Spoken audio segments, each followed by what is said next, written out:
The Nairobi Senator Edwin Sifuna, who also serves as the leader of the Linda Mwananchi, has hit the dead end. Welcome to Kenya Lens Media, where we bring you news updates as they break. Here we talk and analyze politics. So if you're new here, kindly consider subscribing. Now, the Orange Democratic Movement ODM has defended its internal disciplinary process of members accused of misconduct, urging the tribunal to step back as Nairobi Senator Edwin Sifuna seeks urgent intervention to block his removal as the Secretary General. Appearing before the Political Parties Disputes Tribunal (PPDT) on Monday, the party's advocates argued that the dispute should be resolved within its structures, insisting the ongoing process is lawful and also already in motion. ODM told the tribunal that after its earlier ruling shielding the SG from ouster, Sifuna went on to convene a parallel and a rival national conference, conducting it cited as part of the grounds that informed the decision to subject him to disciplinary proceedings. Sifuna, through senior counsel Isaac Okero, approached the tribunal early April seeking to halt the implementation of February 11th resolution and stop any disciplinary proceedings arising from the notice to show cause issued earlier this month. He also wants the tribunal to bar ODM and the office of the registrar of the political parties from gazetting his removal, pending the hearing and also determination of the case. The dispute stems from the National Executive Committee (NEC) meeting on February 11th, and where ODM resolved to remove him of alleged misconduct, including contradicting official party positions in media appearances. He was also accused of issuing inconsistent public statements, engaging in unsanctioned political initiatives such as Linda Mwananchi, and also failing to attend key party meetings.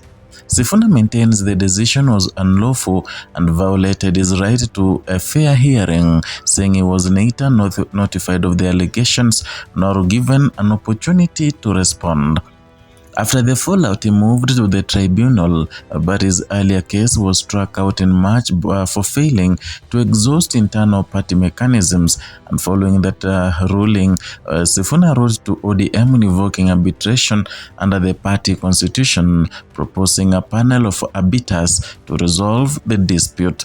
The party rejected the proposal in a letter dated on April 2nd, and ODM said arbitration could only follow exhaustion of its internal processes and also directed him to the disciplinary pathway.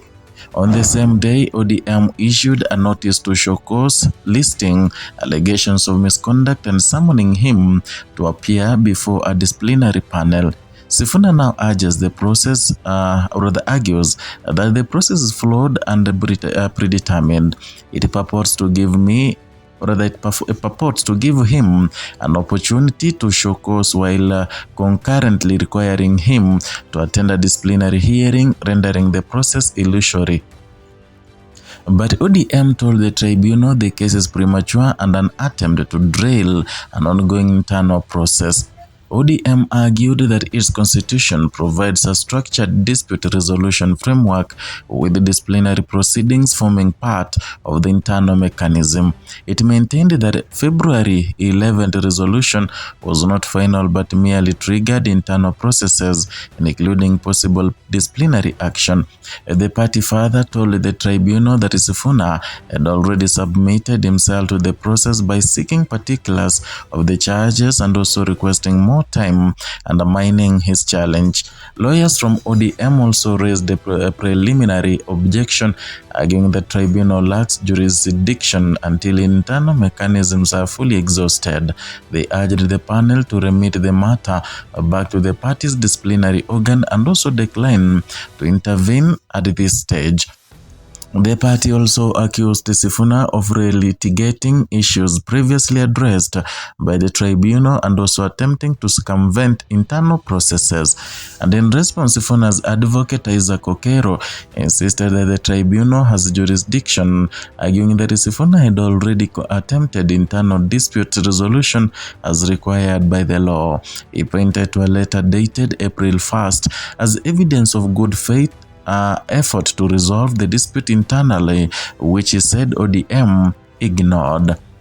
Counsel further argued that the disciplinary panel is not lawfully constituted and cannot form the basis of a valid process, and he maintained that the earlier tribunal decision did not determine the dispute on merit, but only struck it out on procedural grounds. And Mr. Okero urged the tribunal to grant conservatory orders to preserve its authority and prevent what he termed as unlawful process, and the ruling is scheduled on May 5th, 2026.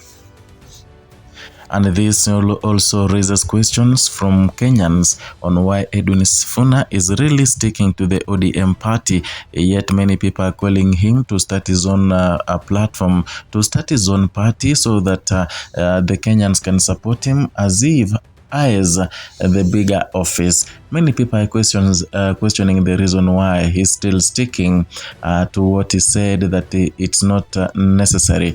You remember the time when he was having the People's NDC at Ufungamano House.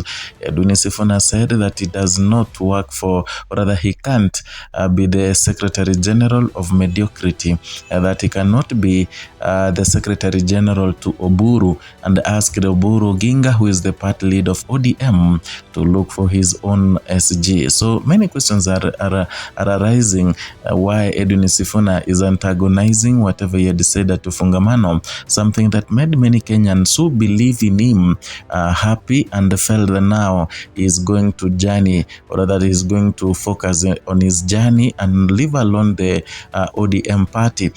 And unfortunately, whatever he's doing, it may be having some reasons. And equally recently, the governor for Siaya County, James Orengo, said vividly that because Oburu Oginga cannot lead the party, henceforth he will be the acting party leader of the ODM party. So the question remains, what are these people aiming? The Linda Mwananchi team, what are they aiming? And at some point, remember, it was, or the reports indicated that Edwin Sifuna is the one Raila Odinga had chosen to be the custodian of the certificate of ODM party. Perhaps is this something that is giving him, the big head, like he doesn't listen to what Kenyans are saying?